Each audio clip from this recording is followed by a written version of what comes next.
नमस्कार। प्रारब्ध के मंच पर आप सभी का स्वागत है। मैं अवनीश। स्क्रीन के दूसरे हिस्से में आप देख रहे हैं बाबा रामदास जी को, प्रारब्ध के इस मंच के नियमित अतिथि। सबसे पहले स्वागत है बाबा जी। बहुत-बहुत नमस्कार जय आपको। हो। जय जय सिया राम। जय श्री राम। जय जय श्री राम। बाबा जी, कांग्रेस अगर चर्चा में रह रही है तो कांग्रेस सिर्फ इस बात पे चर्चा में रह रही है कि आज कांग्रेस से कितने चले गए, कल कांग्रेस से कितने चले जाएंगे, कोई भरोसा नहीं है। जब हम लोग ये बातचीत कर रहे हो तब 2-4 विकेट निकल गया हो, जब तक ये वीडियो अपलोड हो तब तक पूरी टीम आउट हो जाए। इस तरह के हालात हो गए हैं। बिल्कुल T20 टाइप का मैच चल रहा है कांग्रेस में। हम इसे ये नहीं कह सकते कि कांग्रेस में भगदड़ मची है।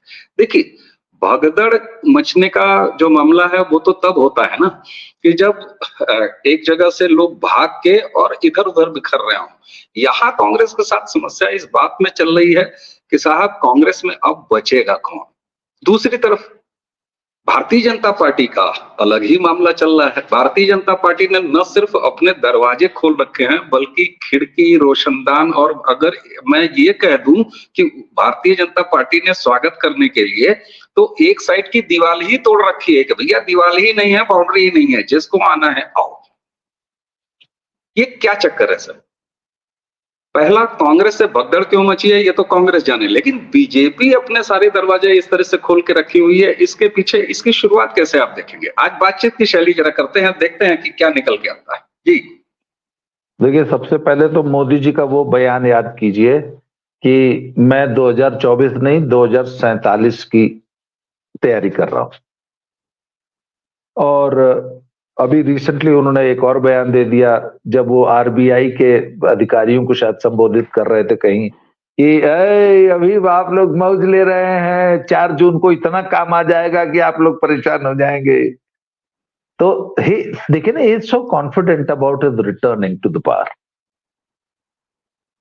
तो सर इस बात को, ये कोई नई बात नहीं है, इसको कांग्रेसी भी समझ रहे हैं, पूरा देश जानता है कि मोदी आ रहे हैं। मोदी की तीसरी सरकार बनने जा रही है 4 जून को, और पूरी थंपिंग मेजॉरिटी, प्रचंड बहुमत के साथ आ रही है। और सर एक बात बताऊं, देखिए कांग्रेसियों की एक बड़ी विडंबना है, उनकी प्रॉब्लम है सर कि वह जो है वो जलकुंभी है सर, वो कैक्टस नहीं है। मेरा बड़ा पुराना एक वो है एनालॉजी में देता हूं कि संघी तो जो होता है ना सर, संघ से निकला हुआ जो व्यक्ति होता है वह तो है रेगिस्तान का कैक्टस। वो बिना हवा पानी के, उसको पानी चाहबा नहीं करेगा, वो बिना पानी के भी प्रफुल्लित रहता है रेगिस्तान में, फलता फूलता है, बढ़ता है, वंश वृद्धि करता है। एक बार जब कैक्टस में फूल खिलता है तो 20 साल तक खिला रहता है। आपको मालूम है, कैक्टस, रेगिस्तान के कैक्टस का फूल जो है 20 साल तक खिला रहता है, उतना ही प्रफुल्लित रहता है। तो सर कांग्रेसिया सब है जलकुंभी, वो सब पानी के बिना नहीं रह सकते सर, सत्ता उनको चाहिए। तो सर ये जो भगदड़ मची है,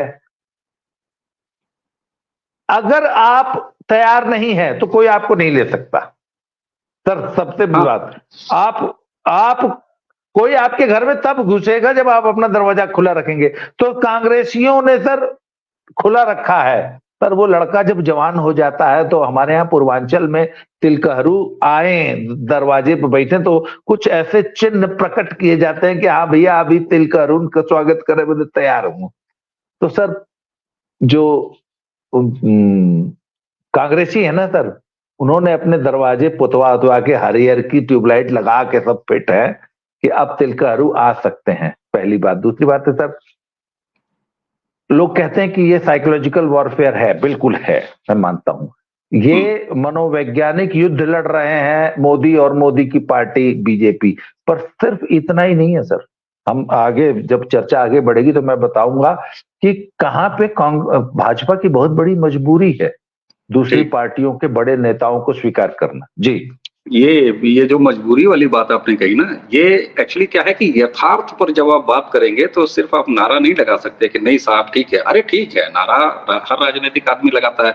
यहाँ जो आपने एक बात कही कि लेने को जो तैयार है और तिलकहरू की तरह सजा के बैठे हुए हैं, लेकिन एक चीज और है, भारतीय जनता पार्टी पर यह आरोप तो लग रहा है कि साहब हमने अभी शुरुआत में कहा कि ये दरवाजा खिड़की सब खोल के बैठे हुए हैं, लेकिन एक फर्क है, भारतीय जनता पार्टी इस समय 2014 वाली, यानी नरेंद्र मोदी और अमित शाह और बाकी नड्डा लोगों की जो भारतीय जनता पार्टी है, इसने एक काम तो किया है सर। आपको भी याद होगा, अटल बिहारी वाजपेयी ने ही 5 साल भारतीय जनता पार्टी सत्ता में रह सकती है इसका स्वाद चखाया था। लेकिन जरा याद कीजिए कि अटल बिहारी वाजपेयी 5 साल सरकार चलाने के लिए बीजेपी ने अपने कोर इश्यूज को बाहर रख दिया था। वो कॉमन मिनिमम प्रोग्राम एक शब्द आया था, जिसमें से राम मंदिर हटा दिया था, 370 इन्होंने कंप्रोमाइज किया था, यूनिफॉर्म सिविल कोड इन्होंने कंप्रोमाइज किया था। तो एक वो मजबूरी थी भारतीय जनता पार्टी की, अटल जी के समय वाली। लेकिन 2014 के बाद भले बीजेपी ने सारे दरवाजे खिड़की खोल दिया है, लेकिन कंप्रोमाइज नहीं कर रहे हैं। बहुत सारे लोग कहते हैं कि सर विचारधारा से समझौता कर रहे हैं, खुद भाजपा ये कह रहे हैं, बड़े बड़े संघी कहते हुए अनऑफिशियली पाए जाते हैं कि साहब विचारधारा कहाँ रही। लेकिन नरेंद्र मोदी के और अमित शाह वाली बीजेपी में एक फर्क तो है साहब, कि चाहे तुम किसी पार्टी से ताल्लुक रखते हो, आ जाओ, करोगे हमारा काम, लिस्ट हमारी है, काम हमारे हैं, इस पर हाँ कहनी है। आप देख लीजिए ना, संजय निरुपम ने अभी क्या कहा, ये जो दूसरा ये प्रोफेसर जो है, नाम जरा मैं भूल रहा हूँ, बताइएगा क्या नाम है उस व्यक्ति का, जिसने अभी कल ही छोड़ी है और बीजेपी ज्वाइन भी कर लिया। उन सब ने क्या कहा कि हम सनातन का अपमान नहीं सुन सकते। आचार्य प्रमोद कृष्ण ने क्या कहे, राम मंदिर का बवेला क्यों कर रहे हो। तो यहाँ एक फर्क तो दिखाई दे रहा है सर, कि बीजेपी स्वागत कर रही है, लेकिन स्वागत तभी कर रही है जब उसके एजेंडे पर काम करोगे। यहाँ विचारधारा से समझौता वाली बात तो फिर खत्म हो जाती है। क्यों? वो प्रोफेसर गौरव वल्लभ है, उदयपुर से भी चुनाव भी लड़े थे।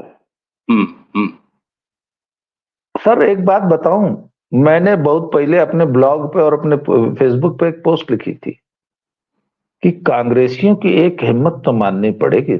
कांग्रेसी खास तौर पे जो भी व्यक्ति कांग्रेसी प्रवक्ता है सर, उसको तो एकदम गाजे बाजे के साथ भाजपा में शामिल करना चाहिए। क्यों? क्योंकि कांग्रेसी प्रवक्ता वह प्रतिभाशाली व्यक्ति है जो साक्षात गधे को घोड़ा सिद्ध कर सकता है टीवी की डिबेट में, और नहीं सिद्ध कर पाए तो पूरा लड़ता है सब 40 मिनट।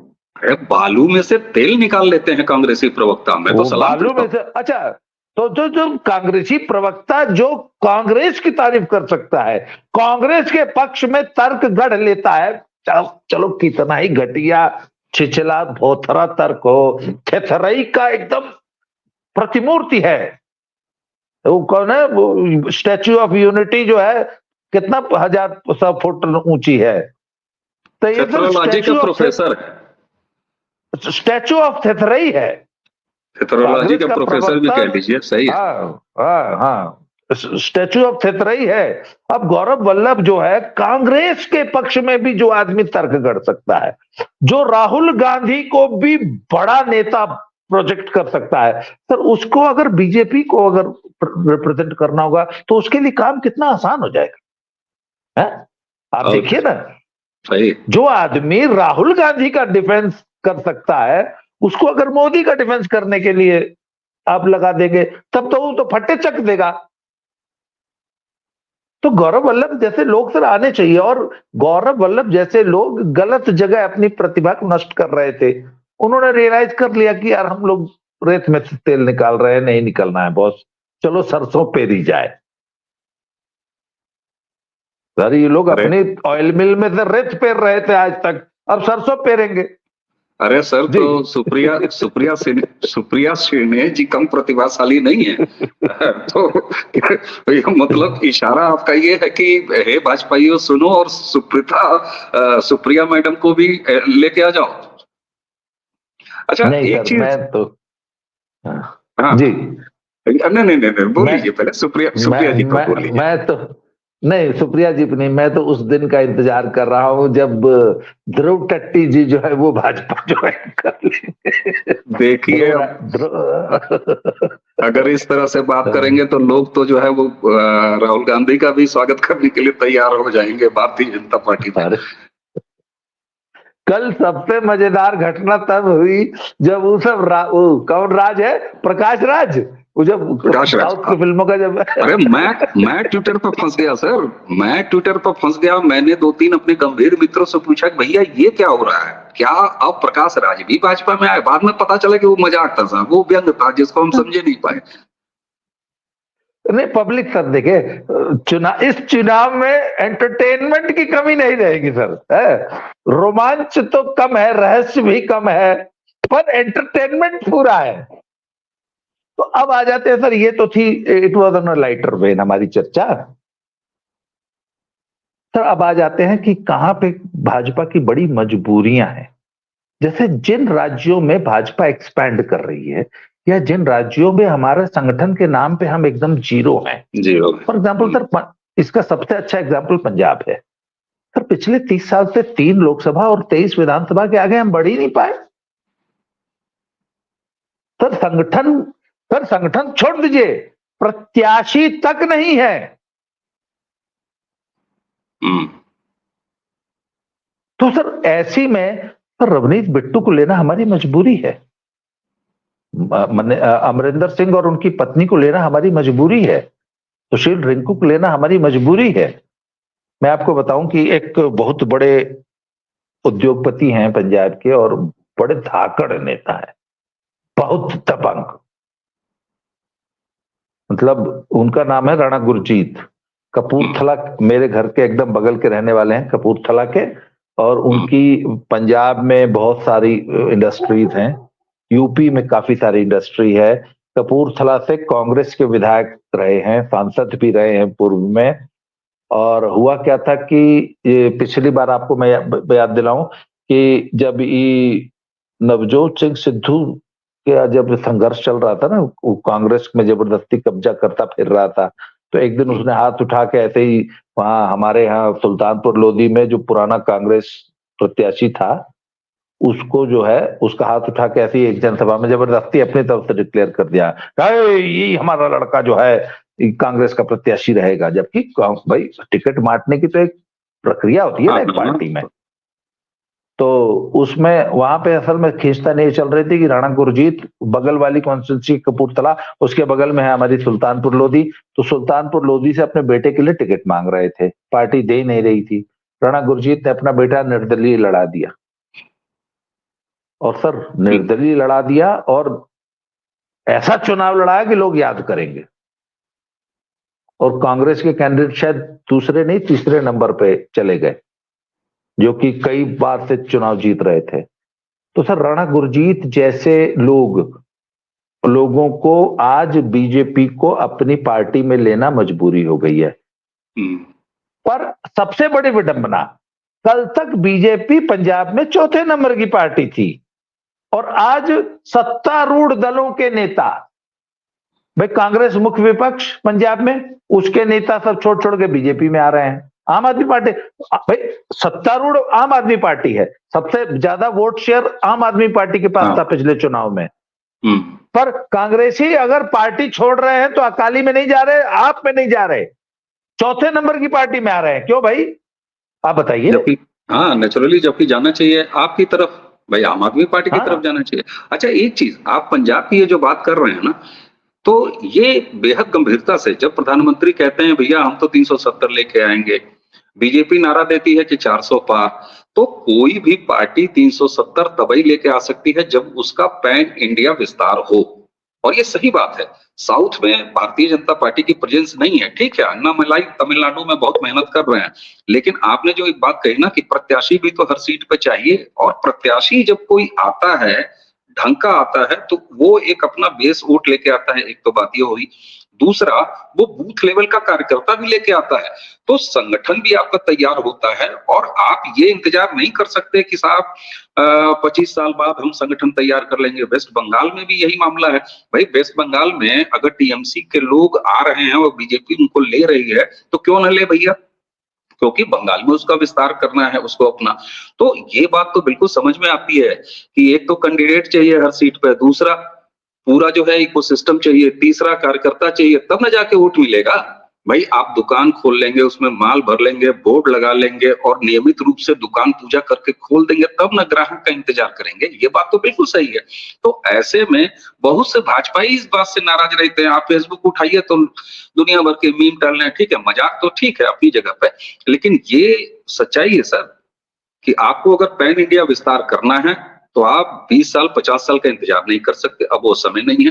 प्रधानमंत्री 2047 की बात करते हैं तो भैया 2047 तो 2024 से ही शुरू हो जाएगा ना उसकी यात्रा, और 2014 से चली रही है। तो ये बात तो बिल्कुल समझ में आती है। क्यों? मैं एक एनालॉजी देता हूं। राजस्थान में जहां पे पानी की कमी रहती है, वहां हर परिवार जो है अपने घर के आसपास या अपने खेत में ऐसा एक बहुत बड़ा एक वाटर बॉडी बना के रखता है, जिससे वर्षा जरा सा भी पानी बरसे तो छत का पूरा पानी घर के बगल में एक पॉट, उसमें उसकी इन्वेस्टमेंट होती है, बहुत बड़ी इन्वेस्टमेंट होती है। जितना पैसा मकान बनाने में लगता है उससे थोड़ा ही कम वह टैंक बनाने में लगता है, और जिसमें लाखों लीटर पानी आता है। मैंने तो देखा है कि वो कहते हैं जी अगर एक भी बारिश अगर कायदे की हो गई तो ये हम 8 महीने का पानी स्टोरेज होती है जिसमें। आपको याद है राजस्थान की एक लंबी यात्रा जो हम लोगों ने 2015 में की थी, उसमें मेरे ख्याल से भीलवाड़ा से हम लोग कहीं आगे जा रहे थे, ये हमने टैंक देखा था, वो जो मार्बल वाले मित्र थे जो ले जाके हम लोगों को दिखाए थे। हाँ। और इतना पानी था कि हम आप भौचक्का रह गए कि भैया राजस्थान में पानी नहीं है, ये देखो। सही। तो सर वही वही स्थिति पंजाब में है। वो कहते हैं कि आज तक पंजाब में बीजेपी को कोई वोट नहीं देता था, आज वोटों की बारिश होने वाली है, हमारे पास बाल्टी ही नहीं है, हम इकट्ठा कहां करेंगे वो पानी। आज पंजाब में खूब बादल उमड़ रहे हैं सर, हिंदू वोटर और सिख वोटर पूरा, जो भी पंजाब की एनार्की, पंजाब की अराजकता, लॉलेसनेस, जंगल राज से परेशान है, वो चाहता है कि हम बीजेपी को ले आए। पर कहां लाओगे, कैंडिडेट ही नहीं है सर। आज खडूर साहब, वो जो मेरी जो लोकसभा है उसका नाम खडूर साहब है, उसके लिए भाजपा के पास कैंडिडेट ही नहीं है। तो सर राणा गुरजीत को लेना पड़ेगा। सर यही तो तमिलनाडु में है, यही केरल में है, यही वेस्ट बंगाल में है। अच्छा, एक सक्सेसफुल उदाहरण भी आपके सामने है, नॉर्थ ईस्ट। भाई 2014 से पहले भारतीय जनता पार्टी की क्या प्रेजेंस थी नॉर्थ ईस्ट के 7 स्टेट में, आप बता दीजिए। कहीं नहीं थी। आज असम लगता है कि भारतीय जनता पार्टी की थाती रही है राजस्थान की तरह। जैसे राजस्थान और मध्य प्रदेश और गुजरात जो है पुराना उपजाऊ जमीन रहा है। उसके अलावा त्रिपुरा में कभी कोई सोच सकता था क्या? तो त्रिपुरा में क्या अचानक यहाँ बनारस और नागपुर से नेता ले जाके भेज दिए और लड़ लिए? ऐसा तो नहीं है। उसी नॉर्थ ईस्ट में पूरा का पूरा कैबिनेट और मुख्यमंत्री पूरी सरकार ही बीजेपी ने शामिल कराई अपने में। तो उसका नतीजा सक्सेसफुल रहा और वो सामने दिखाई देता है कि नॉर्थ ईस्ट पूरी तरीके से भाजपाई हो चुका है। वहां की डेमोग्राफी आप देख लीजिए, वहां का जो ताना बाना है क्रिश्चियनिटी का वोट, और ऐसा तो नहीं है कि सारे के सारे भाजपाई वोट वहां भरे हुए हैं, है? तो ये आपको सफलता वाली जमीन भी दिखाई दे रही है। बिल्कुल सही। हाँ सर, सबसे बढ़िया एग्जांपल मैं हरियाणा का देता हूं। मुझे याद है 80 और 90 के दशक में हरियाणा में भाजपा 2 सीट की पार्टी होती थी, 2 सीट। एक अंबाला में उनकी एक सीट आ जाती थी, एक आध भोली भटकी, एक आध छोटी छटकी इधर उधर से आ जाती थी। फिर तब भाजपा ने अपनी स्ट्रेटजी बदली और 90 के दशक में इन्होंने चौटाला के साथ चुनावी समझौते करने शुरू किए। तो चौटाला से समझौता करने और चौटाला का जूनियर पार्टनर बी टीम बनके इन्होंने चुनाव लड़ने शुरू किए, और चौटाला ने इनको 10, 12, 15, 20 सीट देना। 90 सीट की विधानसभा है शायद वहां के, 90 में से वो 20 एक सीट इनको देता था, और कई बार ऐसा हुआ कि इनको 10, 12, 15, 16, 17 तक सीटें आती रही, और ये कम से कम 15 साल तक चौटाला की बी टीम बनके चुनाव लड़ते रहे। फिर सर पहली बार 2014 में भाजपा ने, उधर चौटाला हो गए थे कमजोर, लगातार 10 साल तक हुड्डा साहब रह लिए थे। और चौटाला को एक बात समझ में आ रही थी कि अगर मैं तुरंत मुझे सत्ता नहीं मिली तो मेरा सारा जो कार्यकर्ता है वो बिखर जाएगा। और वोटर भी, चूंकि हुड्डा साहब जाट थे, तो वो इनेलो का पूरा जो जाट वोटर था वो हुड्डा के चक्कर में कांग्रेस में शिफ्ट हो गया था, जबकि जाट कभी भी मूलतः कांग्रेसी नहीं रहा है, वो हमेशा कांग्रेस का विरोधी वोटर रहा है, पर हुड्डा के चक्कर में हरियाणा का जाट कांग्रेसी बन गया था। तो चौटाला वॉज डेस्परेट। सुषमा स्वराज जी जो है वो चुनावी बातचीत कर रही थी, और सुषमा स्वराज जी अंड का बंड 45 से ज्यादा सीट मांग रही थी। चौटाला कह रहे थे कि एक काम करिए, लोकसभा आप लड़ लीजिए पूरी की पूरी। ये फैक्ट जो है लोकसभा से पहले से शुरू था, 2014 के चुनाव से पहले से ये प्रक्रिया शुरू थी, 1 साल से। तो वो ये कह रहा था कि लोकसभा पूरी की पूरी आप लड़ लीजिए, विधानसभा मुझे दे दीजिए। ये कहते कि ना, बराबर के पार्टनर हम लोग के साथ पैक्ट नहीं हुआ। तो मैं as an observer, political observer, मुझे याद है अच्छी तरह, फेसबुक पे मैंने पोस्ट लिखी थी, यार ये सुषमा स्वराज जी गलत कर रही है, बीजेपी गलत कर रही है।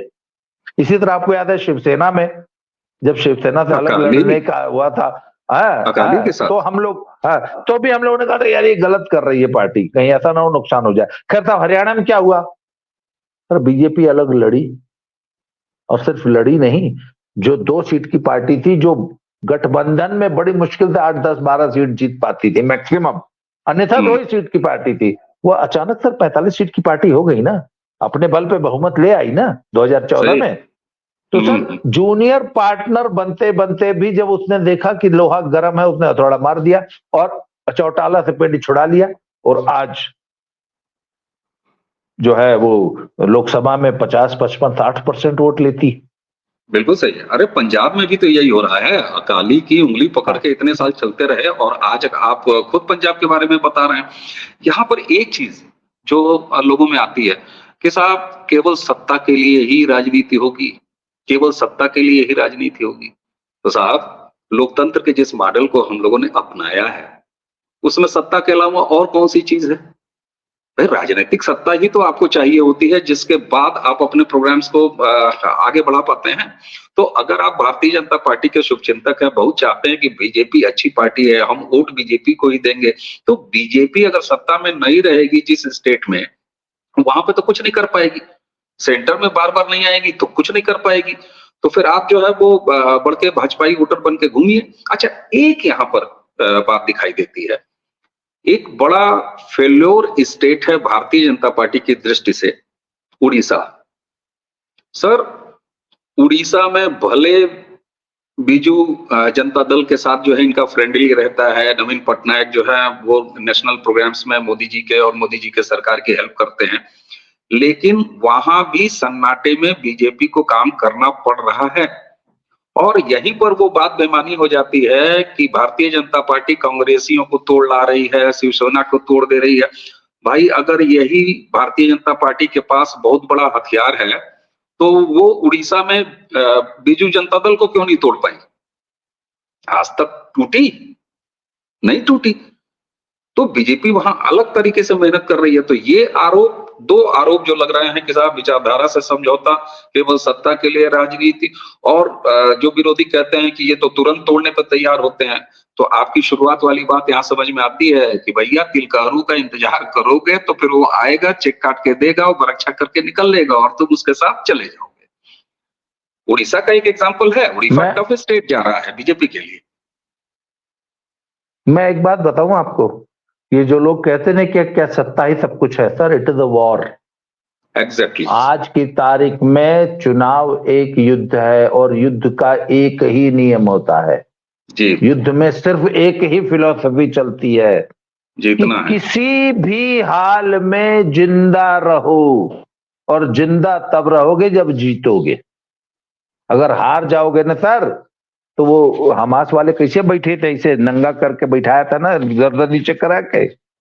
अगर हार जाओगे तो सड़क पे हथियार सरेंडर करके, कपड़ा उतार के, गर्दन नीचे बैठा के, नंगा करके बैठाएगा रोड पे, और प्रिजनर ऑफ वॉर कहलाओगे। इसलिए युद्ध का सिर्फ एक नियम है, किसी भी कीमत पर जीतो। तो सर युद्ध चुनाव भी का एक ही नियम है, चाहे जैसे जीतो। खाली बूथ कैप्चरिंग जीतो। करके मत जीतो, बूथ कैप्चरिंग करके मत जीतो सर। जी नहीं, अगर वह भी करनी पड़े तो करो। अगर तुम नहीं जीतोगे तो ओवैसी जीतेगा, तुम नहीं जीतोगे तो मुल्ला मुलायम सिंह जीतेगा। घाघरा लाल कर दी, सरयू लाल कर दी थी रक्त से अच्छा, हिंदुओं के। अच्छा किया आपने सरयू कह दिया। तुम नहीं जीतोगे तो ममता बनर्जी जीतेगी, और मां भवानी दुर्गा के हाथ से शस्त्र हटा के गिटार थमा दिया जाएगा।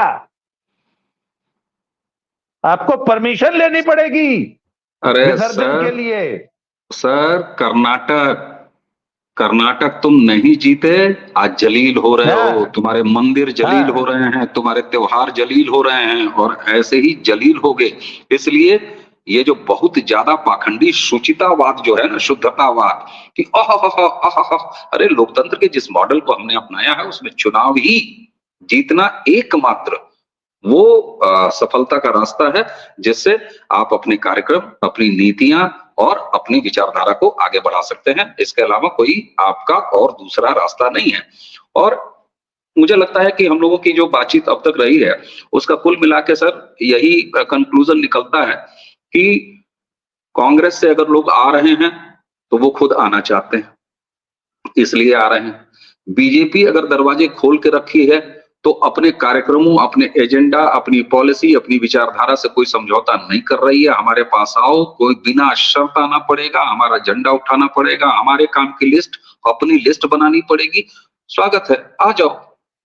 एक तो ये, यानी उनकी विचारधारा बदल के ला रही है। आज कोई कांग्रेस का आ रहा है तो वो कांग्रेसी विचारधारा लेके नहीं आ रहा है, ये बात हो गई।